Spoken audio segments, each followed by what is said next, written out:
신명기 4장까지는 모세가 과거의 사건들을 토대로 해서 이스라엘에게 설교를 하는 내용이라고 했습니다.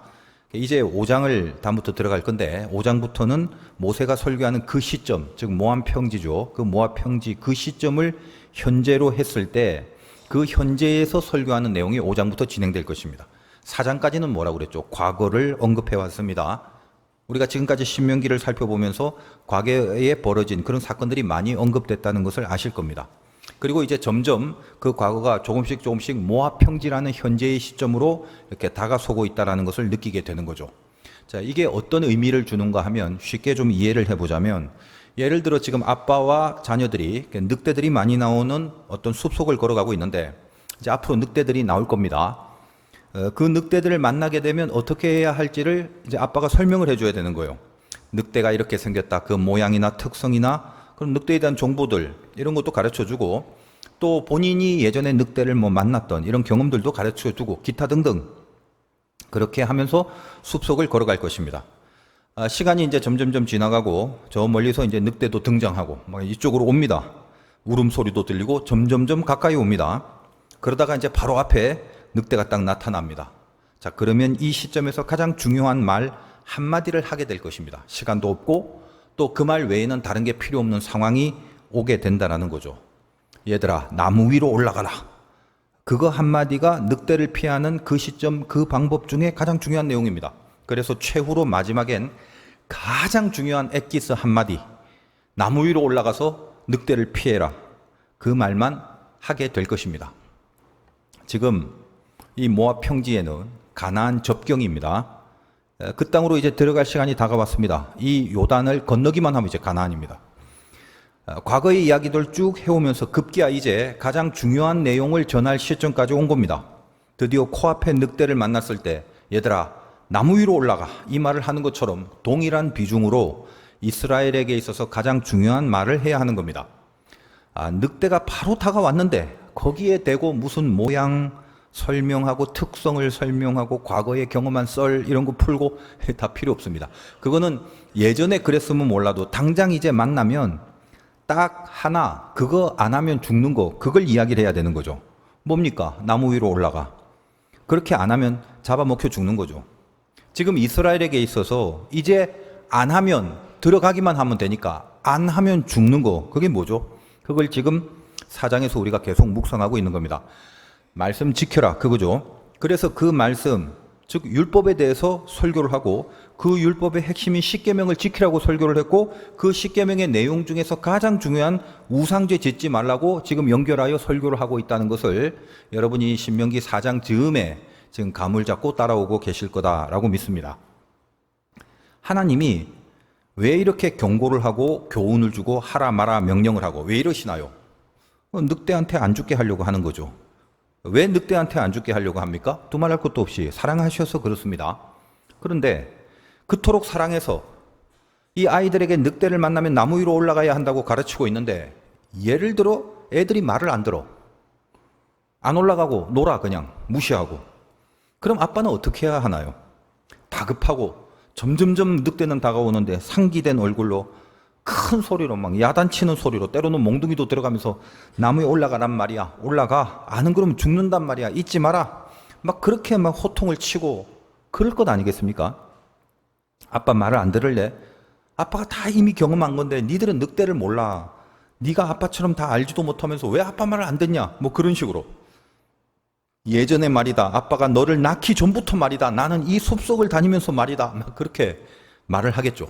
그것도 그런 말을 할 여유가 조금이라도 있어야 그 말이 가능할 것입니다. 구구절절 왜 이렇게 호소를 합니까? 아빠가 어떤 사람인지, 아빠는 늑대를 피하는 방법을 잘 알고 있는 그런 뛰어난 사람이다라는 걸 자랑하려고 하는 게 아니죠. 이유는 하나뿐입니다. 제발 내 말을 듣고 사랑하는 아들아, 나무 위로 올라가라. 그럴 수 있는 아이들을 만들어 놓기 위해서, 늑대에게 당하지 않는 아이들을 만들어 놓기 위해서 구구절절 설명을 하고 있는 것입니다. 이제 이 감을 가지시고 32절을 보겠습니다. 네가 있기 전, 하나님이 사람을 세상에 창조하신 날부터 지금까지 내가 너를 낳기 전부터 이미 모든 걸 다 알고 있는 사람이야. 아버지가 아들에게 그런 식으로 호소하는 것처럼 그 말을 하고 있는 겁니다. 네가 있기 전에 하나님이 사람을 세상에 창조하신 날부터 내 말을 들어야 될 대상한테 그 말을 하는 사람의 정체가 뭔지를 알려주고 그러면 설득력이 있을 거라고 생각하는 거죠. 그래서 이런 부분에 대하여 지금 이스라엘을 향하여 세 가지 점에서 중요시하고 있는 내용들이 있습니다. 그게 오늘 본문인데 다시 32절 보겠습니다. 네가 있기 전 하나님이 사람을 세상에 창조하신 날부터 지금까지 지나간 날을 상고해봐라. 하늘이 끝에서 저 끝까지 이런 큰 일이 있었느냐? 이런 일을 들은 적이 있었느냐? 지금 가나안에 들어가기 직전에 너희에게 우상을 섬기지 말고 율법을 준행하라고 하는 나, 그렇게 말한 나 하나님은 이 세상을 창조하시고 큰 일을 행하시는 존재다. 창조주 하나님이다. 그 말입니다. 그게 첫 번째예요. 그 다음에 33절 보세요. 어떤 국민이 불 가운데서 탈출하시는 하나님의 음성을 너처럼 듣고 생존하였느냐? 지금 이 말씀은 하나님이 불 가운데서 말씀을 하시는데 그 불 가운데 말씀하신 하나님의 음성을 듣고도 죽지 않고 너희처럼 이렇게 너희만큼 그렇게 살려주신 하나님이다. 무슨 말이냐면 창조주 하나님이 직접 말씀을 주신 거는 세상의 많은 민족 중에 너희 이스라엘 뿐이다. 그 말이죠. 그게 두 번째입니다. 말씀을 주셨다는 거. 그리고 34절. 어떤 신이 와서 시험과 이적과 기사와 전쟁과 강한 손과 편팔과 크게 두려운 일로 한 민족을 다른 민족에게로 인도하여 낸 일이 있느냐? 이는 다 너희 하나님 여호와께서 애굽에서 너희를 위하여 너희의 목전에서 행하신 일이라.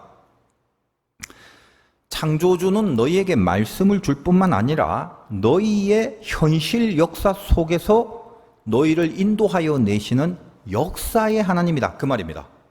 이 세 가지의 내용을 호소하면서 왜 이렇게 너희들에게 나타내느냐? 그 이유가 뭐냐 하면 35절. 이것을 너에게 나타내심은 여호와는 하나님이시요 그 외에는 다른 신이 없음을 네게 알게 하려 하심이니라. 뭔 말일까요? 너희가 우상제를 지을까 봐 신은 나밖에 없으니까 다른 신을 두지 않게 하려고 내가 지금 구구절절 이렇게 너희들을 설득하면서 말하고 있다라는 거예요. 이거 정리를 해보면 앞으로 늑대를 만나게 될 건데 여러분 가나안 땅에 이스라엘 백성이 들어가서 승승장구하고 편안하고 안락하고 이러지 않습니다. 계속적인 전투를 하고 이 전투의 배후에는 그 가나안을 지배하고 있는 신과의 영적 전투가 벌어지게 되는 거죠. 늑대를 앞으로 분명히 만날 건데 그 아이들한테 늑대를 만나면 나무 위로 올라가라고 전하면서 그 말을 듣지 않을 게 우려가 돼서 나무 위로 올라가라고 하는 이 말을 하는 네 아버지인 내가 누군지를 아이들에게 호소하고 그래서 결국은 나무 위로 올라가게 하는 설득력을 가지려고 하는 것하고 굉장히 비슷합니다. 너희는 우상제를 짓지 마라. 우상 섬기면 죽게 된다. 그 말을 하는 건데 그걸 잘 설득시키기 위해서 그래서 그 말을 잘 지킬 수 있도록 만들기 위해서 이 말을 너희에게 하는 너희의 영적 아버지 나 하나님이 누군지를 호소하는 거다. 세 가지로. 첫째, 하나님은 창조주다. 그게 32절이었어요. 나 창조주야. 너희들 세상에 어떤 우상들 봐라. 감히 이 우주를 만들고 인간을 만들고 창조의 스케일을 가진 신이 어디 있더냐? 니들이 옛날부터 잘 알고 있는 그 깨구리 신, 그게 그럴 수 있냐? 송아지 신이 그럴 수 있냐? 팔이나 이나 독종이나 그런 게 그럴 수 있냐? 태양과 달과 별이 그럴 수 있냐? 너희들 애굽에서 바로의 노예 생활할 때 제일 큰 신을 태양신이라고 섬기고 살았는데 태양이든 달이든 별이든 다 하나님 창조주의 피조물밖에는 안 되는 것이다. 너희가 믿고 있는 하나님과 우상의 신을 이런 레벨에서 비교조차 하지 마라. 그 다음에 둘째, 내가 누군지 아냐? 말씀을 준다. 33절의 내용이었죠. 세상 천지 어떤 우상신이 세상을 살아가는 진리의 말씀을 주고 구원을 얻는 방법을 가르쳐주고 이치를 가르쳐주고 그런 우상이 어딨냐 이 말이에요. 셋째, 현실의 생생한 역사를 이끌어가는 존재다. 그게 34절이었죠.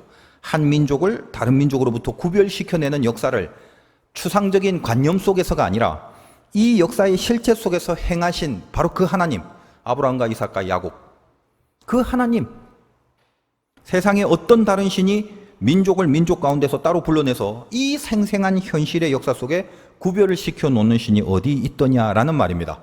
고로 다른 것에 기웃거리지 마. 이 설득력을 주는 거예요.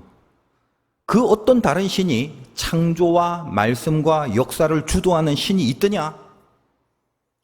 네가 그걸 분명히 안다면 앞으로 가나안 땅에 가서 한번 봐라 이거. 거기에 잔재하고 있는 숱한 우상의 신들, 저들이 의지하고 믿고 기대는 그 모든 신의 존재들 중에 창조와 말씀과 역사를 주도하는 신이 있더냐 이 말이에요.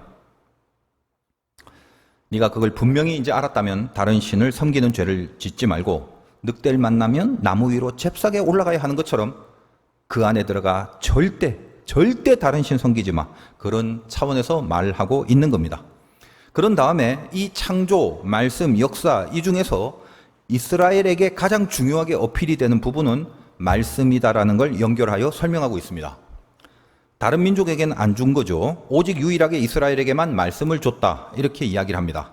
그런 의미에서 말씀이 일단 제일 중요하고 또 하나는 창조, 말씀, 역사 중에 창조와 역사는 하나님의 전적인 소관인데 말씀이라는 건 적어도 던져줬을 때 이걸 지키느냐 안 지키느냐에 따라 이 말씀의 열매가 나오는 것인지라 창조와 역사는 하나님이 시작하고 하나님이 끝을 맺는 거지만 말씀은 던져주고 나서 그 말씀을 우리가 어떻게 반응하느냐에 따라서 열매가 좌지우지 되는 것 아니겠습니까? 그래서 하나님이 주신 말씀을 이스라엘 너희가 어떻게 다루고 어떻게 삼키고 어떻게 적용하고 어떻게 발휘하느냐에 따라 이 하나님 말씀의 그 위치, 존위가 평가된다라는 얘기를 하는 거예요.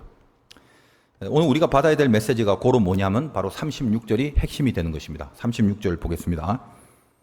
여호와께서 너를 교훈하시려고 하늘에서부터 그의 음성을 너에게 듣게 하시며 땅에서는 그의 큰 불을 너에게 보이시고 네가 불 가운데서 나오는 그의 말씀을 듣게 하셨느니라. 이게 핵심입니다. 정리를 한번 잘 하고 생각을 해봅시다. 하나님이 지금 이토록 절실하게 마지막으로 호소하는 그 내용은 가나안 접경에서 더 이상 이제 말할 기회도 없죠. 결국 우상 섬기지 마라 그건데 율법, 십계명, 우상 이렇게 우리가 점점점 집요하게 들어가 있지 않습니까? 우상 섬기지 마, 이거 안 지키기만 해봐라, 혹은 안 죽으려면 좋은 말 할 때 잘해라 등등. 어느 정도 뭔가 이렇게 세고 거칠고 막 경고를 하는 것 같은, 그래서 아유 겁나네 무섭네 그런 식으로 생각을 하지 말고 어떤 근본적인 인식이 우리가 필요하냐면 지금 이런 말씀의 어간에 내가 누군데 감히 나 말고 다른 걸 섬기려고 그러는 거냐, 하나님은 그런 정서로 그의 자녀들에게 호소하는 게 아니라는 거예요. 지금 이런 기나긴 내용 속에 줄곧 하시려는 말씀, 핀트를 잘 맞추셔야 됩니다. 왜 이렇게 계속적인 호소, 간절함, 겉으로 얼핏 보기에는 뭔가 굉장한 윽박지름 같은 몰아가고 싶은 이런 어떤 하나님의 마음들이 느껴지긴 하는데, 그런 모든 것의 핵심적인 이유가 뭐냐? 딱 하나인데 너희는 나한테 특별하다 이거거든요. 그걸 붙들어야 됩니다. 당연하지, 자식이 특별하죠. 그 더군다나 이스라엘은 모든 민족의 장자잖아요. 너희는 나한테 둘도 없는 존재다. 고로 절대 잘못되면 안 돼. 그것이 아버지의 아들 사랑하는 중심의 마음 아니겠습니까? 우리가 자녀를 키우고 우리 자신도 자녀가 됐지만 부모와 자식 사이의 관계를 극단적으로 절대적으로 확장시켜보면 이것이 하나님 아버지와 인간의 관계인데, 우리는 죄인이고 연약하기 때문에 부모 자식 간의 사랑과 관계라는 것 자체도 이미 흠이 많고 부족해서 감히 아버지의 차원으로 상상은 못합니다만, 그래도 대강 유추할 수 있는 그 관계는 우리가 이 땅에서 아버지와 자녀의 사이, 이것에 대한 느낌과 정서를 갖고 이해를 하는 것이 훨씬 빠르죠. 요즘은 좀 덜한 것 같습니다만 예전에는 그 약들이 다 쓰잖아요, 이상하게. 그래서 이제 엄마들이 정말 자식을 사랑하기 때문에 그 사랑 때문에 아주 잔인해졌죠. 그 쓴 약을 그 커다란 숟가락에 부어서 가루를 넣고 약물을 넣고 새끼손가락으로 살살 줬고, 죽는다고 우는 그 애의 입을 억지로 벌리게 해갖고 마치 그 사약을 강제로 먹이듯이 그렇게 약을 먹이고 그랬습니다. 엄마들이 톡했어요. 왜 그러죠? 그 아이를 살려야죠. 아파서 죽게 내버려 둘 수는 없잖아요. 잔인한 모습입니다. 약이 약만 아니었다면 진짜 누굴 죽이려고 할 정도의 그런 혹독한 모습이었지만, 사실 그 밑바닥에 있는 것이 뭡니까? 얘 살려야 되는 거예요. 얘는 죽으면 안 되는 거예요. 제가 군목 생활을 할 때 출근을 하려고 관사에서 나가는데, 그때 무슨 이제 훈련 기간이라서 평소엔 잘 안 입다가 그때는 입어야 돼서 군복까지 다 갖춰 입고 밑에 막 워커까지 다 신고 문을 열고 나가려고 하는데, 그때 성희가 한 3살인가 4살 어릴 때였죠. 표정이 뭔가 이상하고 이렇게 캑캑거리는데 제가 그 산으로 올라가는 탑차를 타야 되기 때문에 시간에 맞춰서 타야 돼서 서둘러 나가야 되니까 왜 저러지? 하면서 뭐 엄마가 알아서 하겠지 하고 그냥 가려고 했는데 이상하게 마음이 이렇게 쫙 걸리는 거예요. 평소에 제가 뭐 크게 그렇게 돌보진 않습니다만 그날 이상하게, 그리고 엄마는 해결 능력이 없을 거다라는 판단이 확 들어. 그런 순간에 제가 워커를 쉬는 채로 그냥 다시 방에 들어가서 그 이 애에 그냥 캑캑거리고 있는데 이 두 발을 한 손으로 잡고 모아서 이렇게 쥐고 거꾸로 들어갔고 아래 위로 털어버렸어요. 그럼 목에서 캑 하고 뭐가 나오는데 50원짜리 동전을 삼킨 게 나온 겁니다. 제가 생명의 은인이죠. 지 엄마 같았으면 아마 뭐 병원에 간이 많이 하고 있었을 겁니다. 순간의 판단이 중요할 때가 있어요. 하여간 어떤 식으로든 거꾸로 잡고 죽일 듯이 털어버리는 것이 얘를 죽이려고 터는 게 아니죠. 하나님은 당신의 자녀들을 특별히 다스리십니다. 사랑한다는 이유 하나 때문이죠. 세상과는 다르게 구별되게 다루신다는 거예요. 우리도 그런 하나님의 특별한 구별됨 속에 있기 때문에 우리가 느끼기에는 정말 이러실 수 있을까? 내지는 여기까지 이 정도까지 해야 될까? 납득이 안 되고 당장은 오히려 나를 때리는 것 같고, 왜 다른 사람은 다 잘해주는데 나만 이렇게 하십니까? 라는 원망과 불평들이 계속 샘솟게 만들 수도 있다는 거예요. 다 아시는 내용이잖아요. 근데 여기서 믿음이 딱 사라져버리면 자기 생각과 자기 판단의 결정을 내려버리는 순간 원망이 되고, 이 원망이 불신앙으로 가게 되는 거죠. 그러나 우리가 말씀 속에서 늘 듣는 말씀입니다만 이것이 어떤 의미가 있는가를 믿음이 좋은 상태와 은혜를 잘 지키는 상태에서 계속 본다면 이것은 나를 위한 하나님의 특별한 간섭이다라는 것으로 계속 느끼게 되는 거죠. 그러면서 자기를 지킬 수 있는 것입니다. 쉽진 않아요.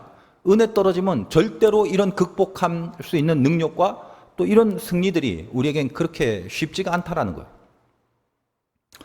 거예요. 그러면 알겠습니다. 우리는 하나님의 자녀이기 때문에 세상 사람들과 분명히 구별되어 하나님이 인도하신 거 믿어드리겠습니다. 건방지게 표현이. 저는 믿습니다. 그렇다면 증거가 뭡니까? 우리는 정말 하나님이 이 세상과 다르게 대우하고 있는가? 우리는 하나님이 정말 구별시켜 놓고 있는가? 그걸 우리가 어떻게 좀 증명할 수 있습니까? 가장 큰 증거, 그게 오늘의 말씀을 통해서 주어진 거죠. 그게 36절입니다. 36절을 보면 음성을 들려주신다는 거예요. 여러분이 36절 다시 한번 보면 여기에 면밀하게 분석하면 두 가지의 내용이 있습니다. 다시, 우리가 하나님 앞에 특별히 세상과 다른 대우를 받고 특별한 사랑으로 하나님이 우리를 이끌어가고 있다는 증거가 있다. 그게 뭐냐? 세상 사람들보다 돈을 많이 번다든지, 뭐 세상 사람들보다 한 20, 30년 더 오래 산다든지, 우리는 병원 갈 일도 없다든지, 내가 땅이나 산이나 부동산은 그냥 사자마자 더블로 뛴다든지, 이런 식으로 하나님이 나를 특별히 대우한다는 것을 증거 삼는 게 아니라 하나밖에 없다는 거예요. 하나님이 하는 말씀은. 36절 다시 보세요. 여호와께서 너를 교훈하시려고 하늘에서부터 음성을 너에게 듣게 하신다. 음성을 듣게 하신다는 거예요. 그리고 땅에서는 큰 불을 보이시고 네가 불 가운데서 나오는 그의 말씀을 듣게 하셨다. 비슷한 말 같지만 음성과 말씀을 듣게 하신다는 거예요. 그럼 이 두 가지가 있어야 우리는 하나님의 자녀고 하나님이 특별히 대우하고 다스린다는 증거가 된다는 겁니다. 나는 음성도 없고 말씀도 없는데요. 그럼 가짜죠. 너무 잔인한가요? 가짜가 아니라면 아직은 좀 모자라고, 아직은 어려서 차차 그쪽으로 가는 단계 정도라고 봅시다. 조금 이따 다시 한번 설명을 해드리겠습니다. 성경이 말하는 명확한 것은 이 두 가지를 통해서 증거 삼으라 이건데, 자, 첫째, 하늘에서 들리는 음성. 근데 이 음성의 용도는 뭐라고 합니까? 교훈하시려고 주는 거죠. 여기 교훈이라고 번역한 히브리어가 야사르인데 무슨 말이냐면 징계하다는 뜻이에요. 그러니까 징계라고 하면은 벌을 주고 아프게 한다는 뉘앙스도 있습니다만 그런 뜻보다는 이 야사르는 징계, 즉 잘못이 있어서 그 잘못을 고쳐서 바로 한다는 말이에요. 그걸 교훈이라고 이야기하는 것입니다. 그러니까 하늘에서 들리는 음성의 용도가 뭐다? 틀린 거를 지적하는 음성이 들린다는 거예요. 잘못됐어. 너 아니야. 왜 그래? 이거요. 그 다음에 둘째, 불 가운데서 나오는 말씀입니다. 하나는 하늘에서 들리는 거고 하나는 땅에서 들리는 거예요. 땅의 불. 이 말씀은 우리가 뭘 생각해야 되냐면 광야에서 불기둥과 구름기둥을 생각하면 됩니다. 불기둥과 구름기둥은 두 개가 아니죠. 낮에는 구름기둥, 밤에는 그 구름기둥 안에 불이 보이므로 사실은 한 가지죠. 이 불기둥이 말하는 의미는 결국 방향입니다. 일로 와라 이스라엘아, 지시하는 거죠. 그래서 보통 이제 불기둥과 구름기둥을 영적으로 하나님의 말씀이라고 합니다. 그쪽을 따라가는 방향이기 때문에 보통 불 가운데 말씀하시는 내용들은 동일하게 우리 인생 속에 내가 나아가야 될 길과 방향과 어떤 해법들을 가르쳐주는 말씀입니다. 그래서 여기 그 말씀이라고 쓰여지는 단어는 우리가 잘 알고 있는 다바르입니다. 히브리 말이 달라요. 위의 음성은 야사르, 밑에 말씀은 다바르가 되는 것입니다. 우리를 하나님이 구별해 뒀다면, 뭐 우리라고 하면은 책임감이 없으니까 진지하게 묵상하기 위해서 나라고 생각합시다. 여러분, 나 자신. 내가 만약 하나님이 택한 존재고 나를 하나님이 구별시켜 놓은 게 맞다면 증거가 있다는, 하늘에서 들려주시는 교훈의 음성, 야사르, 그게 있고 땅에서 들려주시는 인도하심의 말씀, 다바르, 이것이 나에게 있는지를 보라는 말이에요. 없어요. 그럼 곤란합니다. 분명히 있으십니다.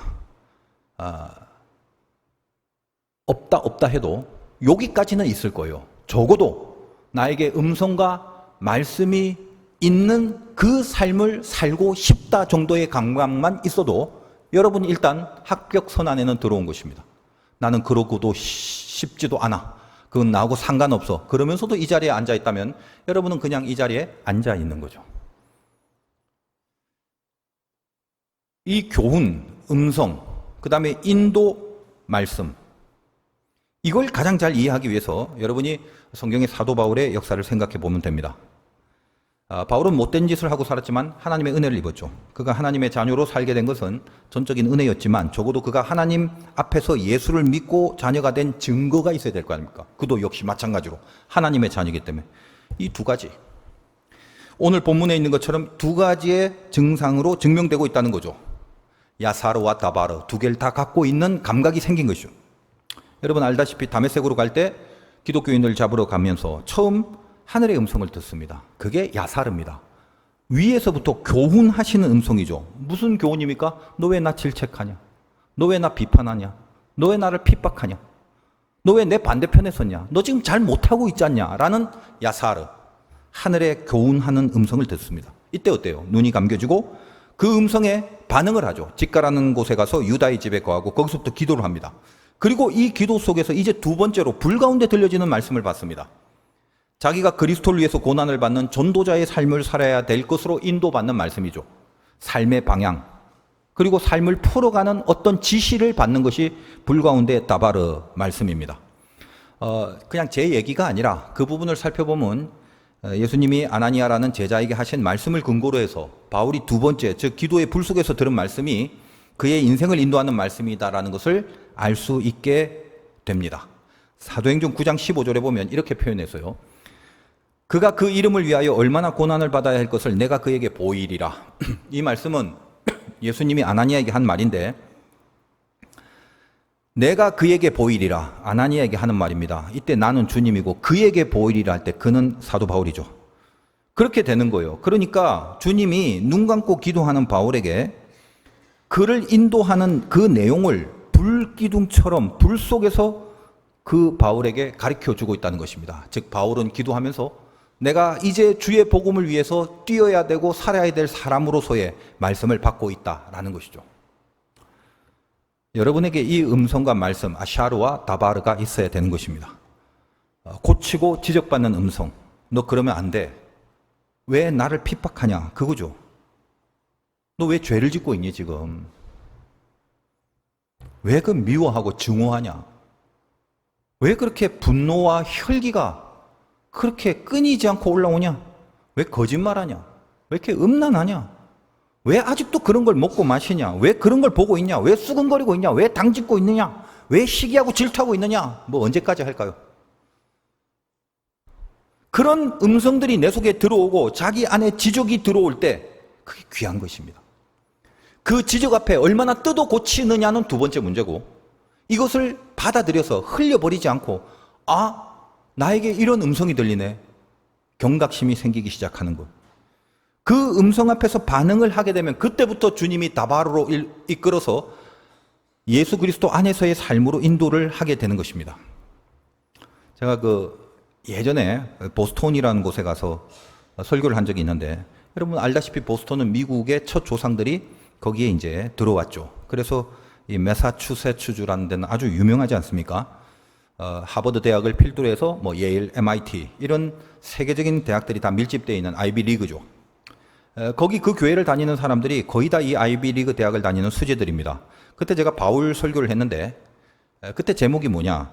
질책의 소리 앞에 거룩히 반응하라. 내가 생각해도 좀 마음이 드는 은혜로운 제목이었습니다. 다메섹 도상으로 가는 사도 바울이 주님의 음성을 듣고 반응한, 그곳으로 변화를 일으킨 그 사건이거든요. 이렇게 설교를 하는데 한 여학생이 이렇게 모자를 쓰고 집중해서 말씀을 듣는데 중간에 너무 울어서 제가 신경이 쓰이는 거예요. 나중에 알게 됐어요. 그때는 뭐 설교할 땐 몰랐는데 하버드 대학을 다니는 천재였는데 워낙에 공부를 잘하고 또 잘해야 된다는 부담이 커갖고 멘탈에 굉장한 병이 들기 시작합니다.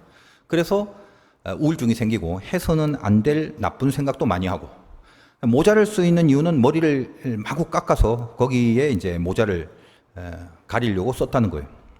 그리고 미워하는 자, 상처가 되는 자에게 마구 인신공격을 하는데 이제 그게 자기를 방어하는 방어 기제로 그런 식으로 발휘가 된다라고 합니다. 그날 예배 중에 주님이 자기에게 질책하는 음성을 말씀 가운데 들었고 멈추지 않는 눈물의 회개를 하고 돌이켰다는 그런 간증을 했다고, 저에게 감사하다고 인사를 전해달라고 했답니다. 제가 나중에 딴 사람을 통해서 전해들었어요. 하늘에서 들려지는 음성을 듣는다는 거, 사실 그게 가장 큰 축복이죠. 여러분들이 자녀가 되어서 하나님의 인도하심과 보호하심은 받고 싶어 죽겠는데 그 어떤 음성도 들리지 않고 혹시 들리더라도 다 무시하고 한 방에 제껴버린다면 여러분들은 죽는 날까지 아무리 열심히 교회를 왔다 갔다 출석하고 산다 하여도, 혹은 아무리 똑똑해서 저 하버드 대학이 아니라 할아버지 대학을 다닌다 할지라도 여러분이 하나님 앞에 자녀된 신분이라는 건 절대로 확보될 수 없다는 것을 명심하시기 바라요. 여러분이 오늘도 예배 가운데 혹시라도 나에게 찔림이 있고 이래서는 안 되는데 하나님이 뭔가 나를 지적하는 것 같은 느낌이 든다는 것 자체가 복의 복이라는 걸 명심하시기 바라요. 그리고 나서야 비로소 다바르가 되는 거예요. 다바르는 불에서 들려지는 땅의 소리라고 그랬죠. 여러분에게 다바르가 임하면 어떻게 되냐? 불 속에서 들리는 말씀이기 때문에 속이 뜨거워집니다. 여러분, 불이라는 게 뭔지 이 개념을 한번 말씀드렸는데 언젠지 기억이 안 나네요. 금요철야 때인가요? 불이라는 게 어떤 겁니까? 내 안에서 뜨거우면 은혜지만 이중성이 있죠. 밖에서 뜨거우면 그건 심판입니다. 지옥불은 밖에서 뜨거운 불이죠. 여러분이 밖에의 불을 만나게 되면 이건 지옥불을 만나는 거, 이건 심판이에요. 그러나 여러분은 어떻습니까? 예배를 통해서 은혜를 받으면 속이 뜨거워지는 거예요.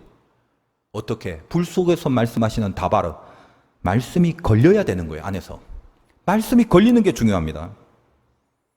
그러나 다바르만 있다면 이게 과연 주님이 주신 말씀인지 마귀가 주는 말씀인지 헷갈리거나 혹은 마귀가 우리를 속여서 잘못 공격할 수가 있습니다. 그래서 두 가지가 분명히 세트가 돼야 돼요. 야사르가 있고 다바르로 가야 됩니다. 시간적으로 먼저 나중에 문제라기보다는 적어도 동시에 이 두 가지는 같이 있어야 된다는 거예요. 항상 아샤르를 염두에 두고 있는 다바르를 받으셔야 되는 거죠. 지적을 받고 뭘 고쳐야 되고 뭐가 틀렸는가에 대한 찔림과 질책의 소리에 반응을 하고 여기에 대하여 길을 얻고 다시 가야 될 방향을 발견하는 다바르, 이 두 가지가 같이 있어야 된다는 것입니다. 다바르는 길을 열어줍니다. 어떨 때는 길을 열어줄 뿐만 아니라 길 자체가 되어주기도 합니다. 이것이 말씀의 힘과 위력입니다. 말씀은 참 신비해요. 이런 경우도 있습니다. 몇 해 전에 한 2, 3년 전 어떤 지인이 저를 찾아와서 상담을 하고 기도를 부탁했는데, 이 경제 쪽으로 이제 일하시는 분이십니다. 멀리서 살지만 인천까지 굳이 찾아오셔서 기도를 부탁했는데, 내용이 즉슨 상급자의 어떤 범죄로 인해서 연결돼서 검찰에 이제 조사를 받게 됐는데 핸드폰 다 뺏기고 개인 PC까지 전부 압수되고, 그러니까 하여간 어떤 그 한참의 과정 중에 너무 힘들었는데 본인은 잘못도 없고 죄도 하나도 없는데 예수를 잘 믿는 아주 귀한 신자였습니다. 그분은 뭔가 이미 어떤 각본을 다 짜둔 것 같은 수사망 속에서 죄도 없이 그냥 계속 불려가니 두렵고 걱정과 근심이 되는, 그리고 그 수사 속에 굉장히 겁박을 하는, 두렵게 만드는 그런 여러 가지 또 그런 그 신문도 있고 아주 힘든 나날들을 보내게 되었다는 거예요. 나중에 이제 해결이 되고 나서 제가 그때 이제 기도로 어떤 권면을 해준 게 있는데, 그리고 상담을 해준 게 너무 감사했다고 전하면서 간증을 하는 거예요. 목사님 말씀 듣고 어려운 중에 이제 기도를 하고 성경을 읽어가는데 이 성경이 예전과 너무 다르다는 거예요. 물론 힘들고 어려울 때니까 감이 분명히 다르겠죠. 근데 이제 그런 차원보다는 그 성경의 내용 하나하나 한 문장 문장이 지금 내 현장을 그대로 반영해서 그 말씀이 그 적혀져 있는 내용대로 지금 나의 삶의 현장들이 풀려져 나가는 경험들을 계속하고 있다는 거예요. 굉장히 신기한 경험을 했다는 거예요. 그러다가 읽어가다가 요나서를 읽게 되는데 순서상 나중에 물고기가 요나를 뱉어내는 내용을 읽고 나서 오늘로서 내 모든 조사와 그 검사하는 일들의 해결이 오늘로 끝날 것이다라는 확신이 강하게 왔고 말씀의 내용처럼 그날 해결함을 다 받았다고 간증을 합니다. 너무 신기하다는 거예요. 하루하루가. 근데 비록 제가 예를 들어서 한 지인의 얘기를 들었지만 여러분들도 마찬가지겠죠. 어느 날 문득 그저 막힌 마음, 왜 그런지도 모르지만 뭔가 씁쓸하고 하나님 앞에 소통이 잘 안 되는 것 같은 그런 고민, 염려, 이런 마음으로 왔는데 말씀이 선포되는 순간 그 말씀 속에서 하나님이 주시는 길이 보일 때가 얼마나 많습니까? 이런 거였구나라고 각성이 생길 때가 얼마나 많아요. 여러분 안에 다바르가 들어갔기 때문에 길이 열려진 것이거든요. 하나님은 당신이 특별히 대우하시는 당신의 자녀들에게 이 야사르와 다바르로 항상 임하신다는 걸 잊지 마시라는 거예요. 그게 우리의 힘이고 그게 세상과는 다른 우리만이 갖고 있는 증거죠. 이걸 누구한테 빼앗기겠습니까? 하나님이 우리에게만 준 것인데. 그래서 제가 그 간증을 듣고 그분께 시편 107편 20절 말씀을 알려드렸습니다. 그가 그의 말씀을 보내어 그들을 고치시고 위험한 지경에서 건지시는도다. 신기하죠. 어떤 문제가 생기면 이 문제를 풀 어떤 솔루션 컨텐츠를 보내야 되는데 하나님은 말씀을 보내신답니다. 말씀을 보낸다는 건 결국 어떤 말입니까? 하나님 자신이 말씀이 곧 하나님이라서 하나님이 가시는 것과 똑같다는 거예요. 말씀을 보내는 것이 하나님의 방법이다라는 것입니다. 그 말씀이 뭐다? 다바르라는 것입니다.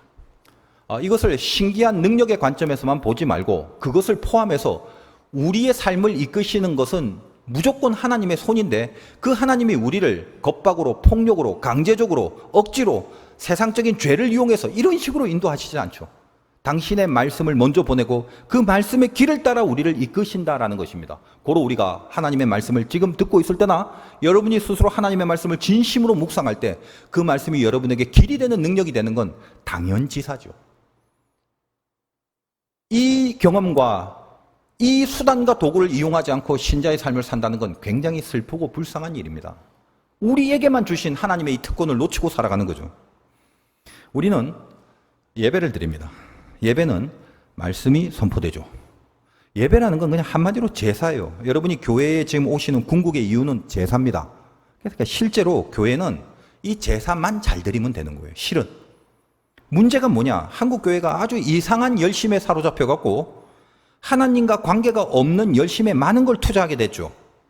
그러니까 정작 그것만 하면 되는 그 예배는 전혀 하나님이 받으시는 예배를 드리지 못하면서 그 예배만 빼고 그 외에 다른 것들은 아주 성황리에 치루어 나갑니다. 그러니까 예배에서 가져야 될 만족, 이 영적 갈급함을 채우는 능력의 공급, 이게 없어요.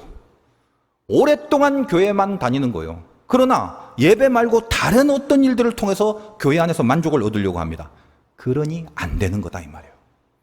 우리 화두교회 성도님들은 다 하나님을 사랑하고 믿음이 돈독하다는 건 제가 알고 있기 때문에 우리 교회 성도님들한테는 할 말은 없습니다만 여러분 혹시 한번 밖에 나가서 이렇게 교회 다닌답시고 하는 여러분의 지인들 10명만 붙잡아서 한 번씩 물어보세요.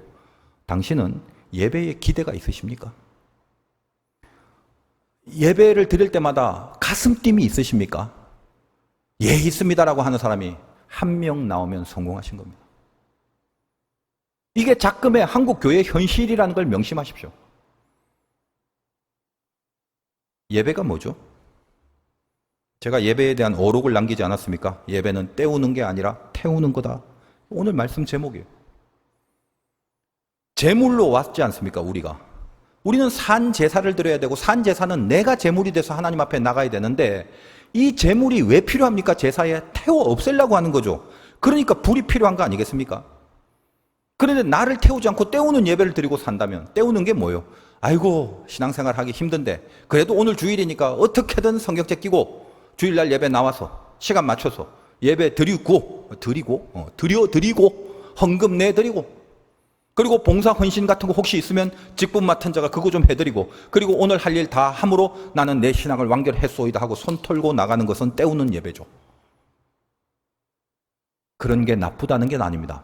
가장 필요한 컨텐츠들이죠, 사실. 그런데 그 모든 것들이 뭐 때문에? 내가 예배의 자리에 와서 나를 하나님 앞에서 태워 없애려고 하는 것들인데, 나를 태우는 건 하나도 안 하고 때우는 것을 다 완성하고 돌아감으로 예배를 다 드렸다고 하는, 여기에 무슨 크리스찬의 능력이 나오고 하나님의 특별한 대우하심과 돌보심을 경험할 수 있겠냐 이 말이에요. 안 되는 거죠. 그러니까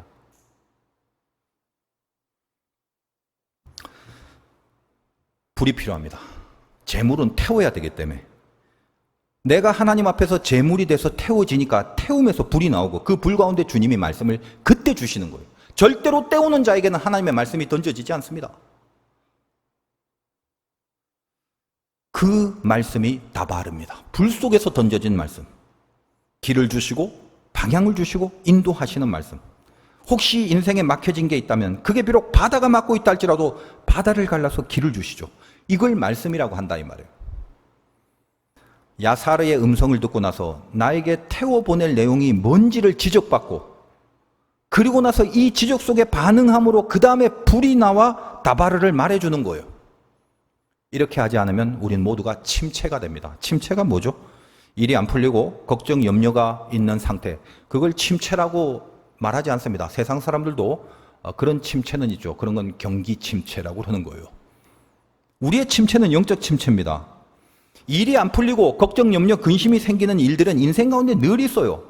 고로 침체는 뭐냐? 그런 게 아니라 말씀이 뜨겁게 안 걸리는 거예요. 그 상태가 침체예요. 성경을 통해서 예수 그리스도께서 붙잡아 사용하시는 모든 자들의 공통점이 있습니다. 뭐냐? 전부 다 말씀이 뜨겁게 걸리는 포인트를 겪어낸 사람들이. 뭐 일일이 다 어떻게 예를 들겠습니까? 대표적으로 수제자인 베드로마에도 얼마나 한심하고 예수를 배신하고 있었지 않습니까? 현역 시절에. 그런데도 어때요? 그가 말씀이 걸리는 일이 생기죠. 언제 통곡을 합니까? 죄다 배신하고 있다가 네가 나를 배신한다라는 말씀이 생각나는 순간이랬습니다. 주의 말씀이 가슴에 걸리는 거죠. 말씀이 걸리는 그때부터 거기서 통곡하고 돌이킴이 시작되는 것입니다. 여러분, 요셉도 마찬가지죠. 나중에는 애굽의 총리 대신이 돼서 누가 보더라도 참 영광스럽고 정말 잘 풀렸다라고 그렇게 감탄할지 몰라도 그 전까지 숱한 고난을 겪었습니다. 억울하게 누명 쓰고 감옥에 들어가 있고. 그래서 시편의 표현에 보면 혼과 육이 전부 다 쇠사슬에 매어 있는 바른 착고의 상에서 피가 나고 있을 것이고, 쇠사슬이 몸에 매였지만 그것은 몸을 맨 게 아니라 정신, 혼을 메고 있다라는 관주의 표현에 의거한다면 혼백이 나갈 정도의 그런 힘들고 어려운 바닥에 처지였다라는 거죠. 근데 그리고 나서 왜 그렇게 만드느냐를 어떤 단서로 말씀하시냐면 하나님의 말씀이 응할 때까지라, 이렇게 되어 있습니다. 그가 그런 고난 속에 있지만 주의 말씀이 가슴에 걸리는 그날부터 그의 인생은 하나님의 인도하심을 받아 누리게 되는 거죠. 어떤 경우라도 하나님의 말씀이 걸리는 그것이 시작이고, 그 과정을 경험한 뒤에 하나님 앞에 쓰임받는 길이 열리게 되는 거죠. 여러분에게 그런 경험이 있으십니까? 모세는 가나안으로 들어가는 하나님의 자녀들에게 이제 마지막으로 늑대가 내 앞에 있으니 빨리 나무 위에 올라가라라는 심령으로 마지막으로 결국 강조하는 것은 쉐마였는데, 음성과 말씀으로 살아낼 것을 당부하는 것입니다. 들어가면 틀림없이 우상죄를 저지를 게 뻔하다. 득실득실한데 너를 지키려면 하늘의 음성과 불의 말씀을 들음, 이걸 지키고 준행하면서 가라. 그래서 오늘 37절 40절 그 내용들은 32절부터 35절의 내용과 이 성경에 이런 표현이 많습니다. 이런 기법이 대칭적인 구조로 비슷한 언급을 하게 됩니다. 그러니까 37절 이하는 제가 읽어보지 않겠습니다만, 여러분 대강 보면 애굽에서 빼어내신 그 하나님을 언급하고, 그래서 다른 신이 없다는 언급을 또 하고, 상천하지에 하나님밖에 없으니, 옛날 성경엔 하늘 땅을 상천하지라고 그랬어요. 오직 하나님밖에 없으니까 우상 섬기지 말고 하나님이 주신 말씀을 지키고 살아라. 그게 너희들에게 준 땅에서 오래 살 수 있는 방법이란다 하면서 마감을 합니다. 여러분 생각해 보십시오. 우상을 섬기지 말아야 될 것은 하나님 앞에 예배를 드리는 자로 살아야 될 것을 말합니다. 두 개는 공존할 수가 없습니다.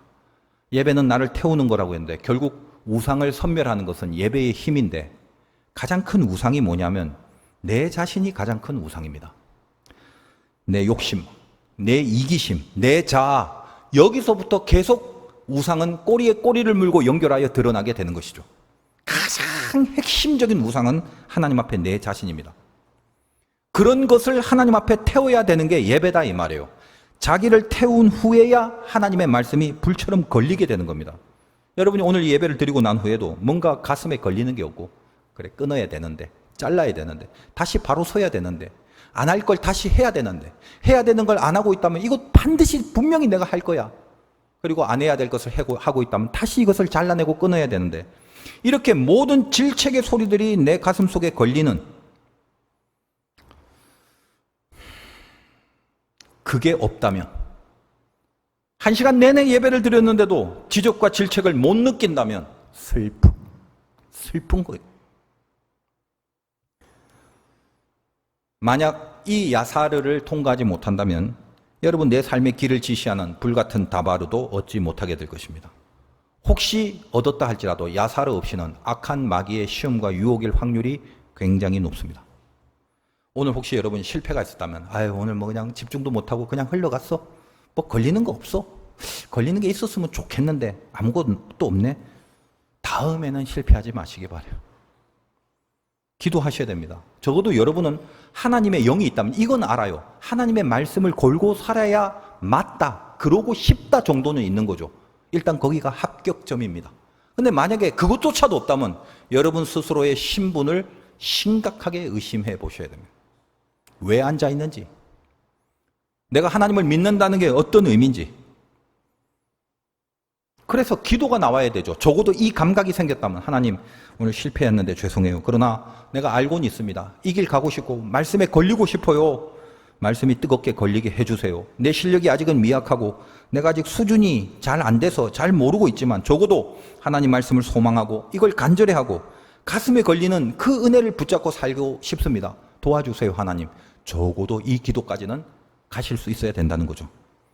그리고 여러분 기억하시기 바라요. 우리 연약함과 우리의 믿음이 없는 이 한심함 속에서 만약 하나님이 아무리 나무 위로 올라가라고 그래야만 산다라고 아무리 호소를 해도 우리는 그 말을 듣지 않고 그 하나님의 말씀을 제껴버리는 어리석은 죄성이 여전하고 강하다는 걸 아셔야 됩니다. 알다시피 가나안 땅에 들어간 저들은 이 모세의 신신당부한 말씀대로 살지를 못했습니다. 나무 위로 올라가는데 끝내 나무 위로 올라가질 않았습니다. 늑대한테 많이들 잡혀먹었습니다. 성경의 이야기가 고로 무엇인지 아십니까? 늑대가 왔을 때 나무 위로 올라가라는 아버지의 말을 끝까지 안 듣고 있는 이 자식들을 위해서 그 아버지가 스스로 늑대에게 대신 물려 죽고 그 자녀를 살리신 이야기입니다. 우리를 위해 대신 죽으실 그 사랑으로 지금 우리에게 당부하시는 말씀입니다. 40절 읽겠습니다. 오늘 내가 내게 명령하는 여호와의 규례와 명령을 지켜라. 나는 너를 위하여 대신 죽을 정도로 너를 사랑한다. 그 내가 너에게 이야기한다. 너와 네 후손이 복을 받아 네 하나님 여호와께서 내게 주시는 땅에서 한없이 오래 살리라. 너는 내 말과 내 명령을 지켜라. 이것이 우리를 사랑하는 하나님의 마음입니다. 승리하시기를 주님의 이름으로 축원드립니다.